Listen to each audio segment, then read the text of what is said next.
My name is Jay, and I'm one of the guides over at BK Adventure Bioluminescent Kayaking Tours.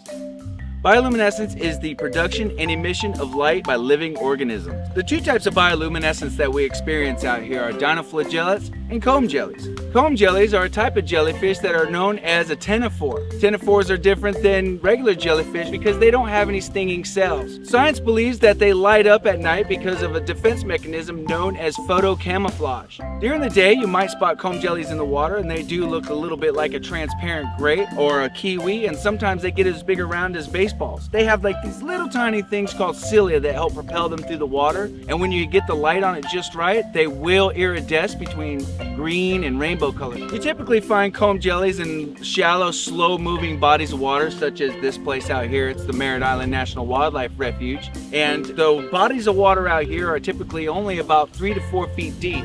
The currents are governed by the wind, so that most of the time comb jellies are real relaxed and real comfortable in these shallow, slow-moving bodies of water. But comb jellies are found more often in the cooler months in the winter. During the height of winter, that's when it's the peak when comb jellies are out here in their full abundance. The best time to view comb jellies is at night. We talked a little bit about how to find comb jellies during the day, but at nighttime is when they really shine, literally. Because when we disturb the water, let's say with a paddle or a net or anything like that, it disturbs the comb jelly in a way where it feels like it has to defend itself, and that's when they light up. The second type of bioluminescence that we find out here is in the form of dinoflagellates. Dinoflagellates are a type of phytoplankton. They're found out here as well, but mostly in the summer months. They require a full day's worth of sunlight in order for them to really be bright in the evenings. The name dinoflagellate is a combination of Greek and Latin. The Greek word dino means whirling, and the Latin word flagellate means whip. Now, if you look at a dinoflagellate underneath the microscope, you'll notice it has a couple of whip-like appendages, and that helps them propel them through the water. That's really important because the dinoflagellates fall prey to little crustaceans and arthropods. And what happens is when they are being attacked, those dinoflagellates will release their photoprotein into the water, it lights up, and then these simple-minded little creatures get stunned for a second, and the dinoflagellate uses those whip-like appendages to try to swim away.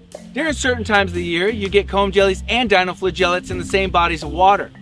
Now, the difference between the two is very stark. When you disturb a dinoflagellate, or the billions of dinoflagellates that hang out together, it will be a cloudy glow in the water. When you interact with comb jellies, it's quite a bit different. They're individual balls of light, and as they start to orb up and get bigger, as a paddle or whatever, a net or some type of disturbance goes through the water, that little flash of light will be very isolated, like a light bulb almost under the water. When you see them on the surface, you'll notice that the comb jellies have like those channels that fill with water. They're sort of like stripes running through their body, and it's really cool looking. We have a lot of different tour options, but I think our most popular tour is the Sunset Bioluminescence Tour. That's basically 2 tours in one. What we do is we bring you out on the water just before the sun goes down. We see all types of bird life. We see manatees, dolphins. We see fish of all kinds. We see a lot of activity, and then we like to watch the sun go down in the west. It's a spectacular first part of the tour. The second part of the tour is the bioluminescence portion. That's where we're going to get you into some spots where we typically do see a lot of bioluminescence, whether it be comb jellies or dinoflagellates, or sometimes even both. And it's really exciting because at certain times of year, it's almost blinding how bright some of this bioluminescence can be.